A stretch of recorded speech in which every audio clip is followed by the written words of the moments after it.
All right. We're going to start the show in just a second, everybody. Just going to wait for more people to tune in. Again, I do apologize that we're not live more often. And of course, this has to come after a loss to the Boston Celtics. But we'll be talking about it in a second. Let me just get everything set up really quick, and we'll go over everything that we need to for tonight's game.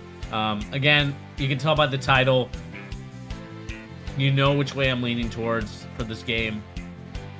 No, it wasn't the refs. No, it was not the Warriors' amazing offense. It was the Celtics tonight, and I think we blew it from game number 4, if I'm not mistaken. We blew game 4, which then led to this, I think, and we're going to get into it in just a second. Let me just fix my chair really quick before we get going. The chair likes to sink. Oh, where is that? Ah, there we go.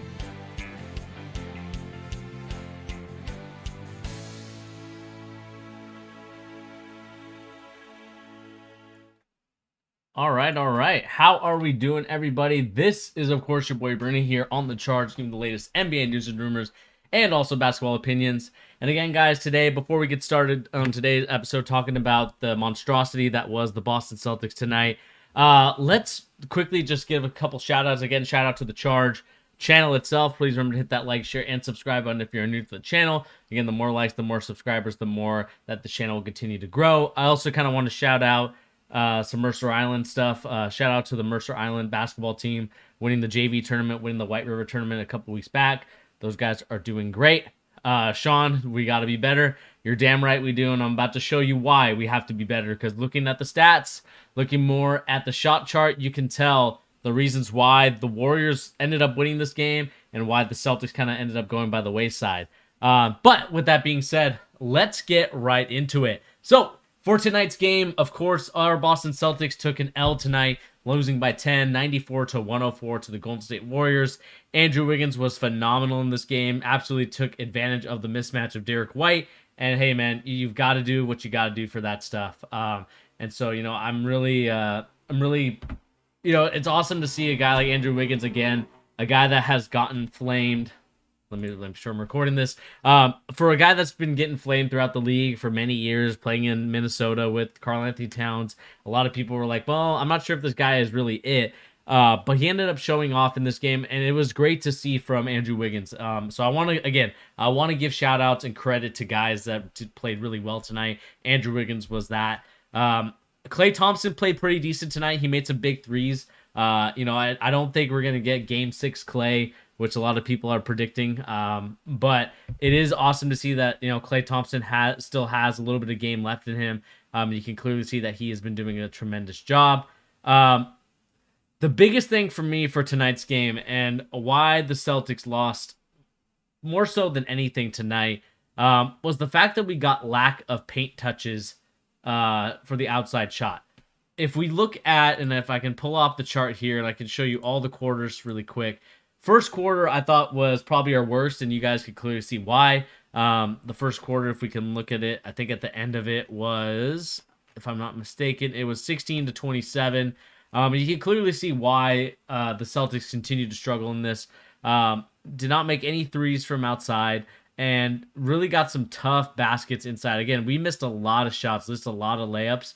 And when we miss the layups like that, it's going to cause more transition buckets for them, and you can clearly see that that's why they made a lot of their shots. And if we continue on to the second quarter, again, clearly the Celtics were outplayed in this quarter. Again, if we look at the quarter here, it ended up being only, I believe, an 11-point game. But at the same time, if we look at the shots that we got versus the shots they got, they had a lot more paint touches, and the circles indicate where shots were taken. Look at all the paint touches that the Warriors got in that game.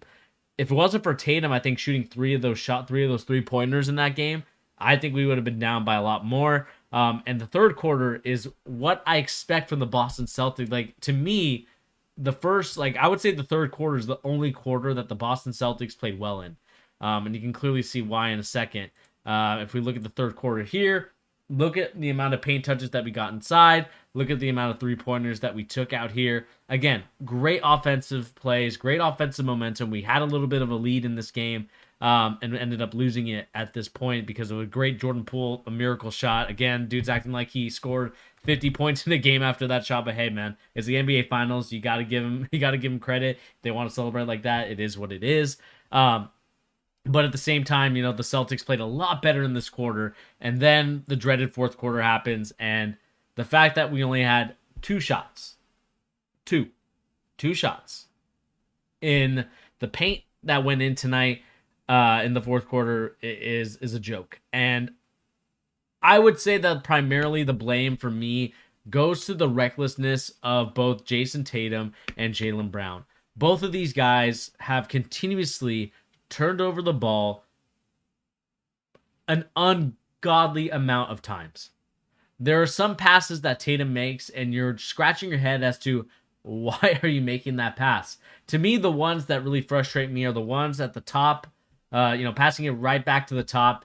Easy to steal because you're really just, you're really softballing it, trying to get it to the top. Whereas Tatum needs to really zing that ball in there, pass it quick, or try to dribble closer to the guy so you can make that pass. And instead, those passes get tipped, they get stolen, and those are the ones that led to fast break opportunities. Gabby, rough game. Yes, it was a very tough game tonight. Jaylen Brown, same thing. I just think some careless turnovers, some careless trying to go behind the back. I talked about this before in the Miami Heat series, and it rears its ugly head because we are creatures of habits. We will continue to do the habits that we learn and what we want to do. And to me, Jaylen Brown's behind the back turnover was like the epitome of Boston Celtics basketball from the bubble. And I don't want to play like the bubble, man. We need to be playing like the regular Boston Celtics that I know and love, going into this. And to me, that's the frustrating part of Boston right now as we continue to go onto an elimination game in Game 6. I think we can win that game, but what it's going to come down to is these turnovers cannot happen. And I'm not sure if these guys are ready to commit to that. And that's the frustrating part as someone who is a basketball coach, a basketball aficionado, someone that loves the game so much and can get way too passionate at times about it. If it's frustrating because the talent is there for some of these guys. You can clearly see that there is some sort of, I would say, skill set in there in terms of, yeah, these guys could definitely win an NBA championship, but are they disciplined to win the championship? That is the biggest question for me. Because when I look at everything, when I see everything, that to me is the frustrating part about the Boston Celtics, is how undisciplined we can be at times. There was times tonight where I saw, Marcus Smart hesitating on a three and then pulling up when it should have been, you should have taken that shot right away or just pass it off. To me, I think those type of shots are hard to make, and you have to be an elite shooter in order to, I would say at the Klay Thompson or Curry level, who can, hesitate, maybe jab, maybe think about shooting it and then shoot it again. To me, that is an elite skill set that I don't think the Boston Celtics have at the moment. Not saying that they can't ever learn it, but at the same time, Curry and Klay are the only two players I can trust maybe hesitating on the shot and then shooting it.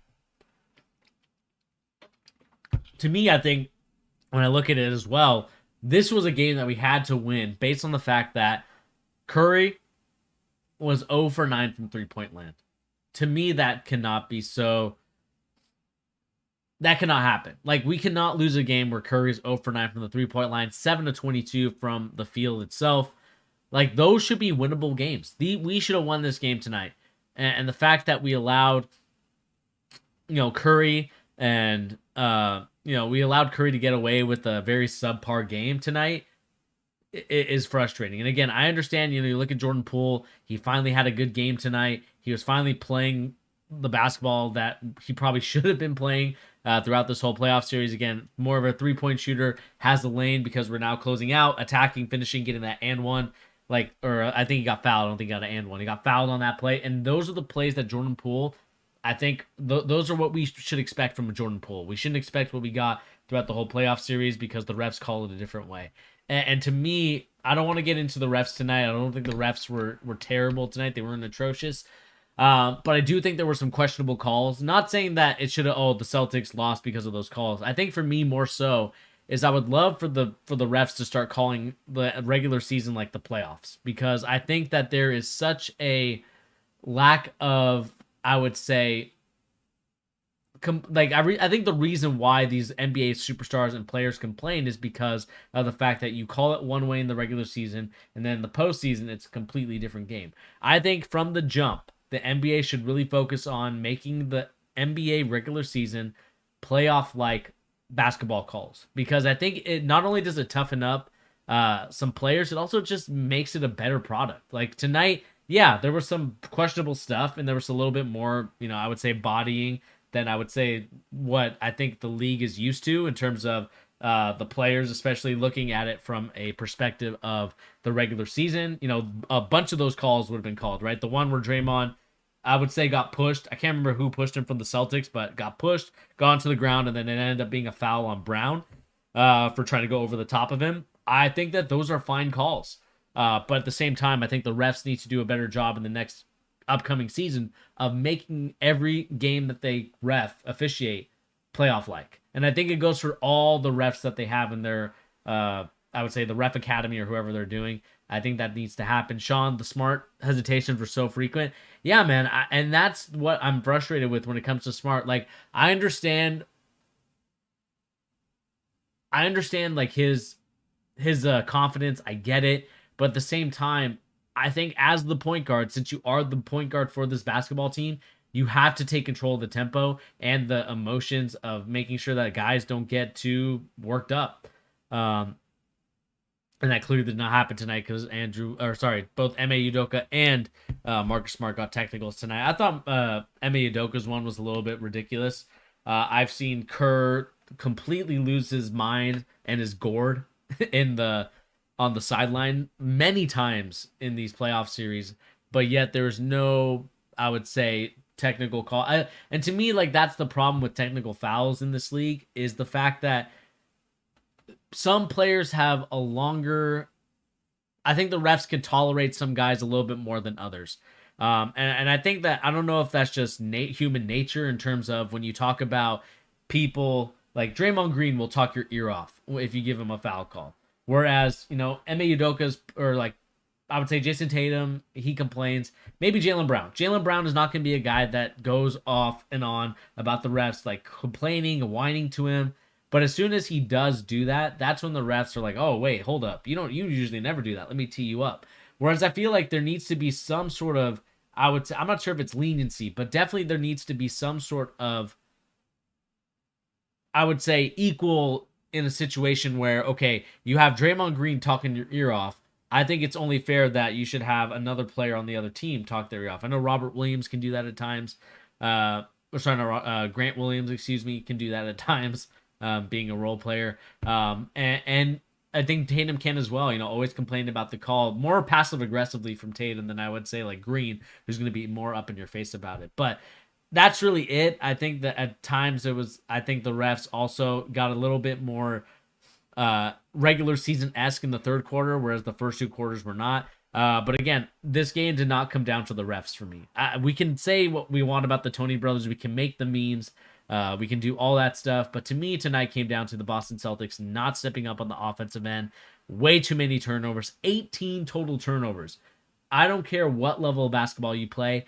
18 turnovers is not winning you any basketball games. And the turnovers that we did get created those fast break opportunities for the Golden State Warriors going the other way. And again, if we look at the team stats here, we can look at rebounding. We did a great job in that aspect. We got a lot more offensive rebounds. Steals, we did terrible because we were turning over the ball. Points off turnovers, we got 22 points. They got 9. But again, the difference to me, and you guys can clearly see it in this box score, and I'll show you guys here, the biggest stat for me, if you can get more shots off than the other team, you will probably win the game.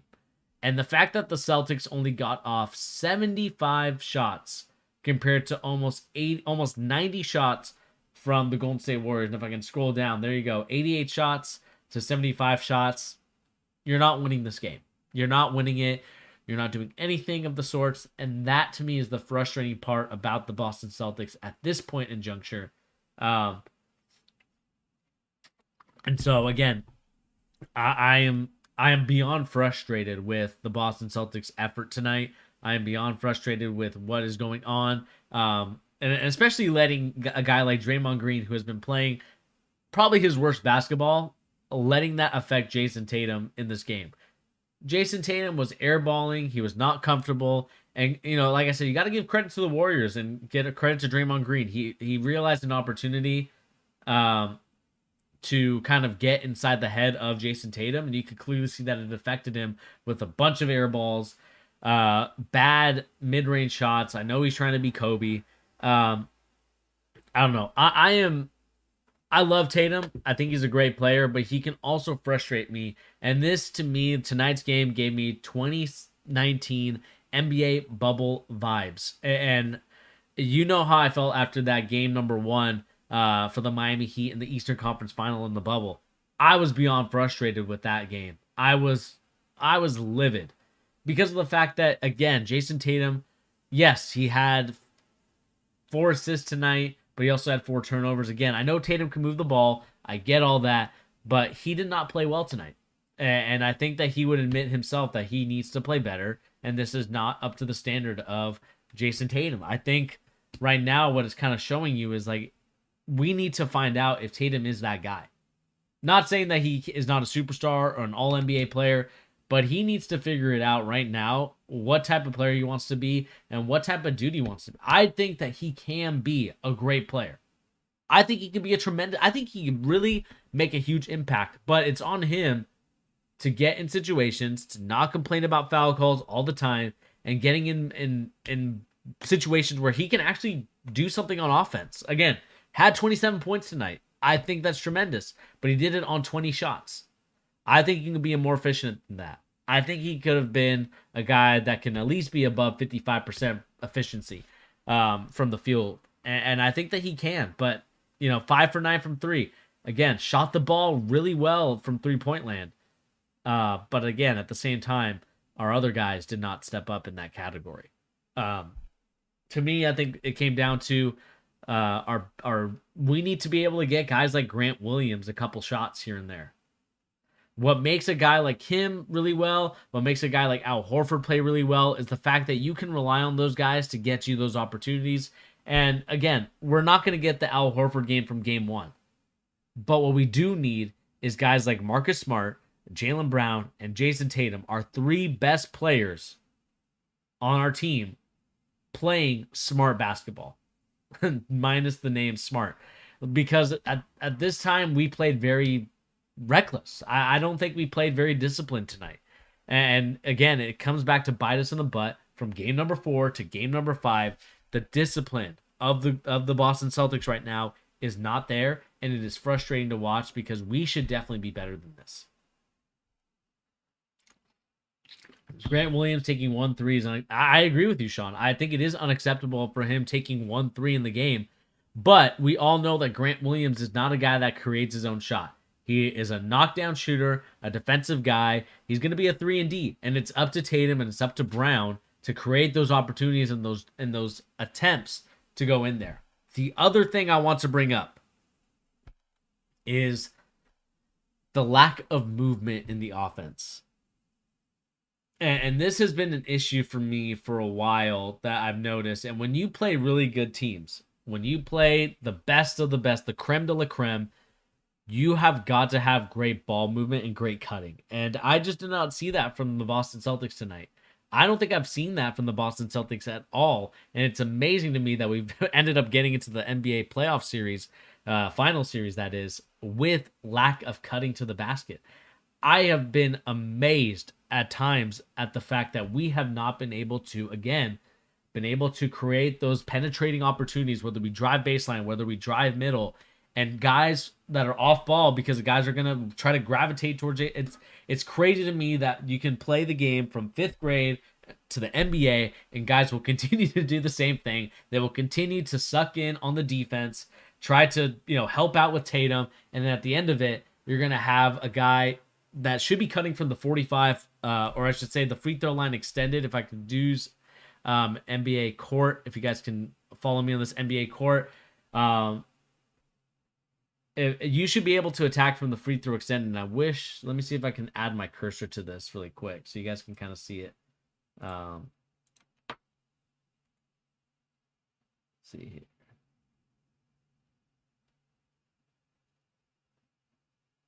Let me see here if I can. Here we go. I think my cursor should be here.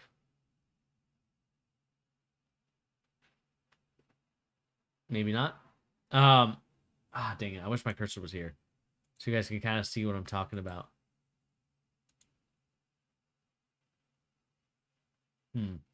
Oh, my cursor is here. Okay.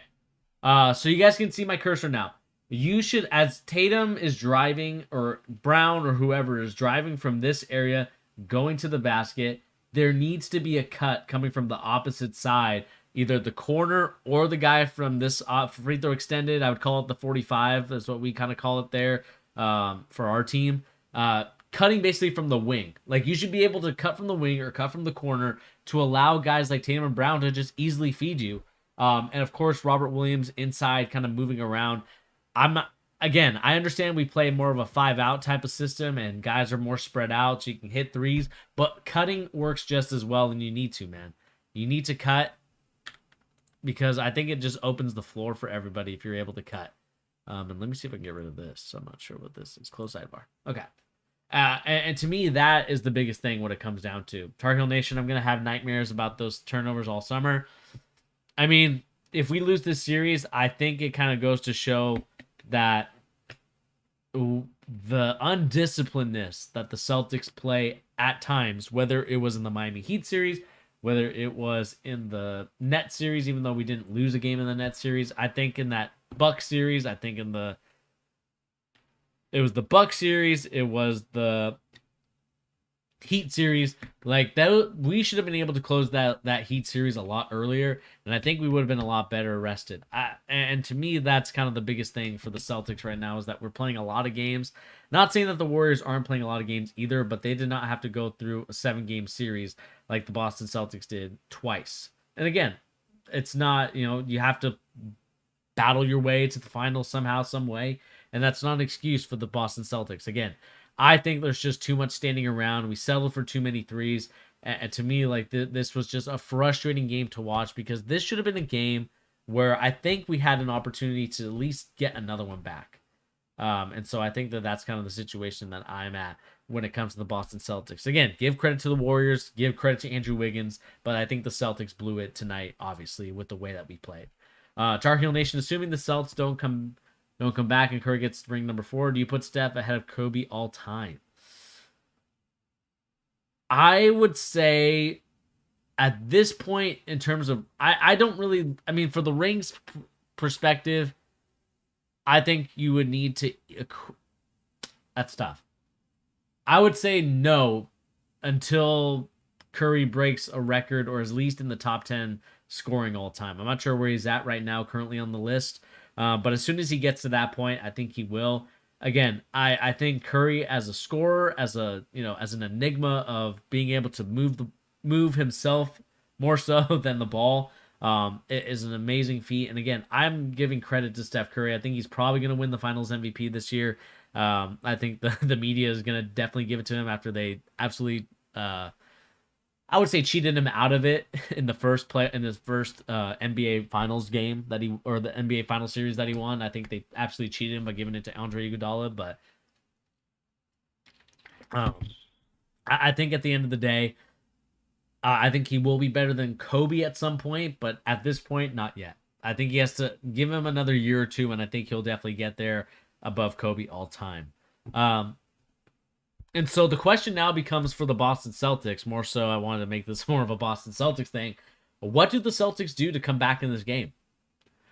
I think the third quarter was the recipe for success for the Boston Celtics. The fact that you were able to go in, drive, create that collapse, then you can kick out the threes. But again, I still need more ball movement in the off-ball chances, because I think that the Celtics, they cheat themselves out of getting easy baskets. I think a lot of times what happens is the defense does a great job of walling off Tatum, walling off Brown, and there's just no off-ball movement from the other guys. I think the other guys are thinking, oh, I have to be a standstill guy.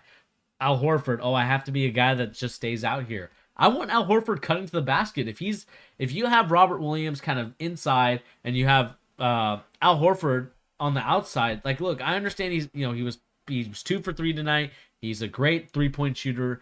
I would much rather have a guy that's 6'9", 6'10", cutting to the basket, scoring a layup. I would much rather have that than him just standing around trying to shoot an outside shot.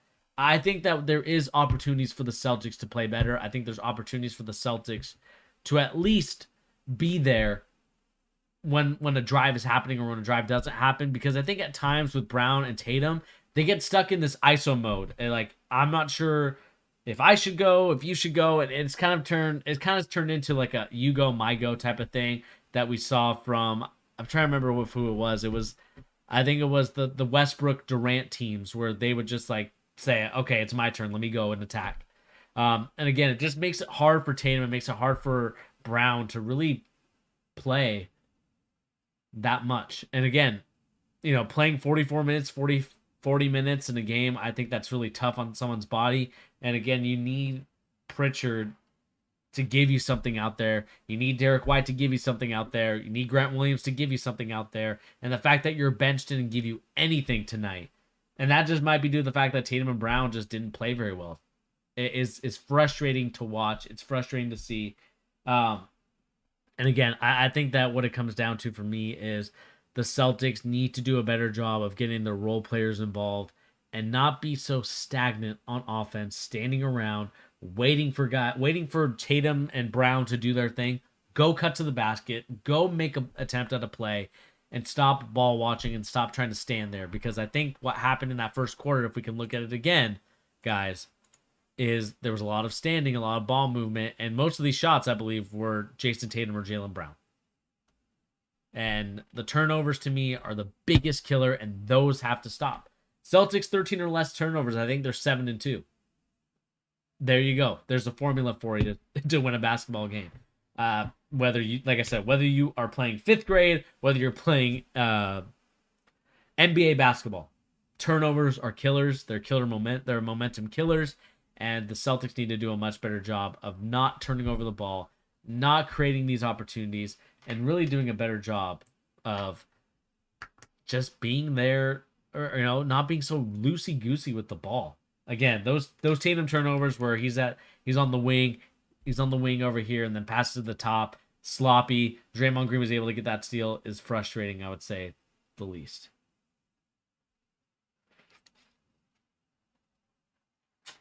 Yeah. Again, I think a couple more years, and I think you could definitely put Curry ahead of Kobe. But I think that, Steph plays tremendous basketball. You can't hate on it. He plays on a great team. And so you got to give him credit where credit is due. But if you are a Boston Celtics fan like I am, how much pain are you in right now? Are you frustrated with the way that the Celtics are playing? And what is your message to Ime Udoka and the Boston Celtics as we move on to game number 6 in a go home, win or go home type of game? I would love to know what you guys think in the comment section down below. And again, guys, please remember to hit that like, share, and subscribe button if you're new to the channel. Again, I would love to get your comments about the Boston Celtics, how we played tonight, what you think we should have done, and what do you think the biggest reason was why we lost this game, besides the Andrew Wiggins extravaganza on offense, because it was amazing to watch. But again, let me know in the comment section down below, what do you think about the Boston Celtics? We can get into a little bit of some NBA news and rumors. Let's look it up. I had a trade here. JaMychal Green going to the Thunder for draft picks. I think the Nuggets are going to get the 30th draft pick, if I'm not mistaken. Trying to see if there's anything else that's coming up. We got Atlanta reportedly convinced on acquiring DeAndre Ayton. Ayton going to the ATL would be a very interesting move, and I think it probably would help. I'm wondering if they would get rid of John Collins for Ayton. Wondered how that would work. And one that I'm a little bit disappointed in is this NBA ratings. The Golden State Warriors obviously won their game 107-97 with a 2.3 rating, whereas Game 1 drew a 6.4 rating. again, I'm not sure if the pandemic really affected the viewing of basketball, but it is a little bit sad to see that the basketball kind of viewership has not been there as of late. And I'm not sure what it is. I would want to do a little bit more of a deep dive. Again, we're just kind of listing off things that are going on. And we will get into, and I think I'll do a little bit more of a deep dive on this story here. Anthony Davis says he hasn't shot a basketball since April.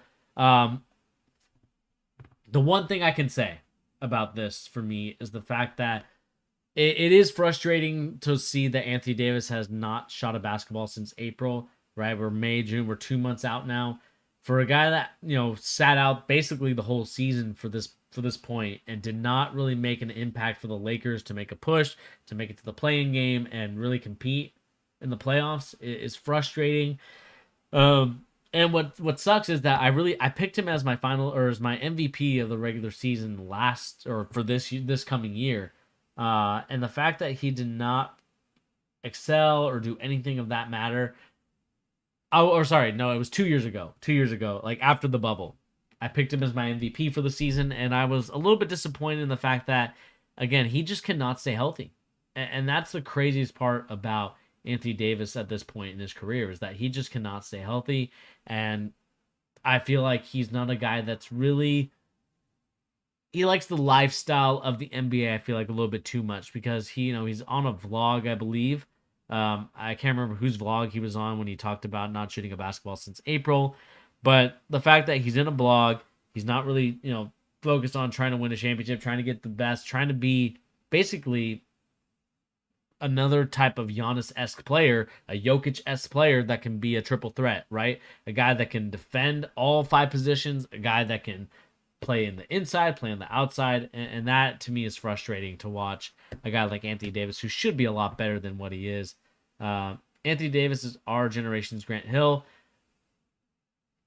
I would say Anthony Davis is a little bit more disappointing than Grant Hill, Tar Heel Nation, because when I look at him, he really should be a guy that dominates this league. He should be a guy that really should be where Giannis is at. Maybe not even Giannis, but a combination of like a Jokic and a Giannis, a guy that can pass the ball. He can do a lot of different things on the court, and he just cannot stay healthy. For whatever reason, his body will just not allow it, and I think that he needs to get into basketball shape. I don't know if he's been in shape. And that, to me, is frustrating. If I'm the Lakers, if I'm Devin Ham, I do not like what I'm hearing from him. And, we'll talk about Devin Ham's hiring in a little bit. I love the hire, by the way. Long story short, but we'll find out a little bit about my opinion. Trying to see if there's any other stories to talk about.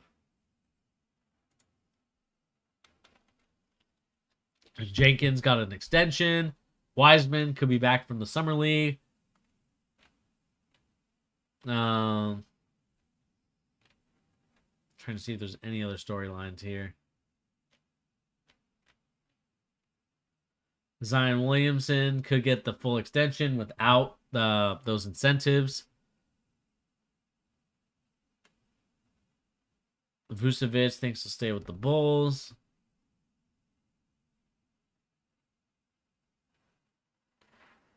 I think Kenny Atkinson is the next head coach of the Hornets. I don't think that that's a bad thing. What I would say is I think that for the Hornets is that I probably would have went with D'Antoni from the fact and the standpoint of I think D'Antoni can really coach the hell out of point guards. I really do think that he is the point guard guru. And if you want LaMelo Ball to take that next step and that next leap, especially as Michael Jordan as an owner trying to figure out, okay, what do I need to do to get my guys going for next season? How do we be competitive in the playoffs? I would have went D'Antoni because offensively, I think he can do it. Defensively is the issue. But if you're D'Antoni, you've been to Western Conference Finals, you've been to the playoffs. I would have went with D'Antoni. Try to get LaMelo Ball to that next level of point guard. But I think Kenny Atkinson is not a bad hire. I think he's a decent hire, but I probably would have went D'Antoni. And that's crazy for me to say because I criticized him before. But if you're talking about developing point guards, that's the guy that you want, especially for LaMelo Ball to take that next leap into next year. I think he could have done that. And so we'll see how he goes from here on out. And we'll see what happens in the rest. Hopefully, Rasheed Wallace can bully AD into being dominant. I think Rasheed Wallace is going to be truthful with him. I think that what I love about Rasheed Wallace, watching him play and kind of seeing how his career kind of progressed throughout his NBA career, he's a no nonsense guy that will tell you what it is, and he'll say, "Hey, I need you to do X and Y," or he'll say, "Hey, man, you're not doing what you need to do to play the game the right way." And I think that that's something that I do appreciate about Rasheed Wallace, and so I'm hoping that that can rub off uh, on Anthony Davis, and not having so many yes men around Anthony Davis, and just really telling him straight up how it is. And so we'll see what happens there. But guys, that is gonna do it here for the charge. Again, I do apologize that we did not go into more details about some of these stories. We will be going into detail once I finish work and kind of I have the summer to myself a little bit more. I'll be able to live stream and coach and do a lot of different things. So be on the lookout for that as we continue to give you the latest NBA news and rumors and also basketball opinions. But guys, that is going to be it for now. Please remember to hit that like, share, and subscribe button if you're new to the channel. Again, the more likes, the more subscribers, the more the channel grows. And we'll catch everybody on the next episode of The Charge. Celtics fans, stay strong. We will win this series. We just have to have a lot of belief, and Game 6 has to be our game, both from an offensive and defensive perspective of being aggressive, both not trying to force the issue on offense while trying to force the issue on defense so we can create those turnovers for ourselves and make them have 18 turnovers compared to us from the game tonight. Anyway, guys.